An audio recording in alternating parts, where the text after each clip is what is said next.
नमस्कार और हार्दिक स्वागत है। आप देख रहे हैं लर्न म्यूजिक विद स्वप्न, जहां हम भारतीय शास्त्रीय और सुगम संगीत को सरल भाषा में सिखाने का प्रयास करते हैं। इस चैनल पर आपको मिलेगा रागों की विस्तृत जानकारी, अलंकार और रियाज की आसान विधियां, लोकप्रिय गीतों की स्वरलिपि और सीखने का सरल तरीका।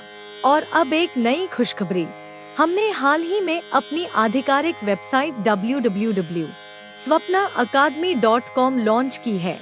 यहाँ पर आपको मिलेगा step by step online course, notation और प्रैक्टिस मटेरियल, लाइव क्लासेस की जानकारी और बहुत कुछ जो आपकी संगीत यात्रा को और भी खास बनाएगा।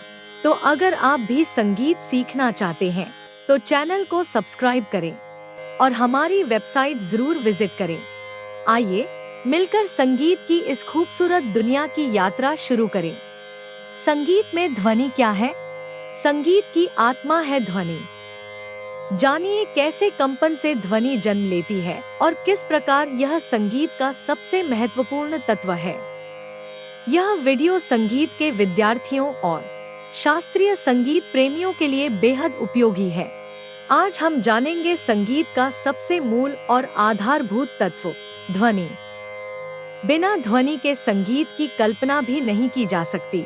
जो कुछ भी हम अपने कानों से सुनते हैं उसे ध्वनि कहते हैं।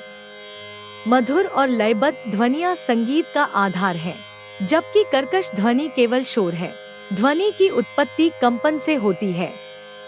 जब कोई वस्तु हिलती है तो उसके आसपास की हवा में कंपन पैदा होता है और यही कंपन हमारे कानों तक पहुंचकर ध्वनि बनाता है। मानव के गले में स्वरतंत्रियां कंपन करके स्वर उत्पन्न करती हैं।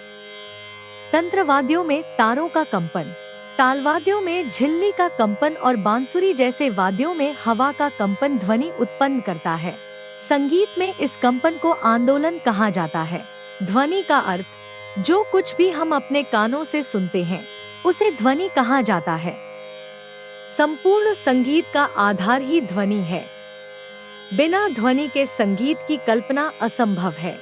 कुछ ध्वनियां हमें मधुर और सुखद लगती हैं, जैसे तानपुरा की झंकार, बांसुरी का स्वर। कुछ ध्वनियां कर्कश या अप्रिय होती हैं, जैसे दरवाजे का चरमराना, चिल्लाना। मधुर और लयबद्ध ध्वनियां ही संगीत में उपयोगी होती हैं।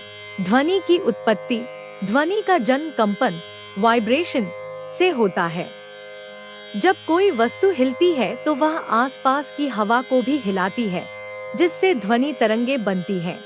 संगीत में इस कंपन को आंदोलन कहा जाता है। मानव के गले के भीतर स्वरतंत्रियां, वोकल कॉर्ड्स, कंपन करती हैं, जिससे स्वर निकलता है। वाद्य यंत्रों में तंत्रवाद्य, सारंगी, सितार, वीणा आदि के तारों के कंपन से ध्वनि निकलती है। तबला, पखावज, मृदंग जैसे ताल वाद्यों में झिल्ली के कंपन से ध्वनि बनती है। बांसुरी, शहनाई आदि में हवा के कंपन से स्वर उत्पन्न होता है। संगीत में ध्वनि का महत्व। संगीत का हर अंग स्वर, लय, ताल, राग, ध्वनि पर ही आधारित है।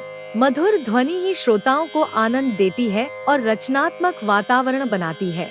ध्वनि के सही आंदोलन और नियंत्रण से ही मनभावन संगीत पैदा होता है। तो दोस्तों, संगीत की आत्मा ध्वनि ही है। जब ध्वनि मधुर और लयबद्ध होती है तभी वह संगीत कहलाती है। ऐसी वीडियो पाने के लिए learn music with Swapna channel को सब्सक्राइब करें और www.swapnaacademy.com पर कोर्स देखें। अगले क्लास में जानेंगे संगीत में आंदोलन और नाद का महत्व। अगर ये लेसन आपको अच्छा लगा तो जरूर लाइक और शेयर करें। आप कहां से ये वीडियो देख रहे हैं, कमेंट बॉक्स पर कमेंट करें। फिर मिलेंगे अगला लेसन पर। धन्यवाद।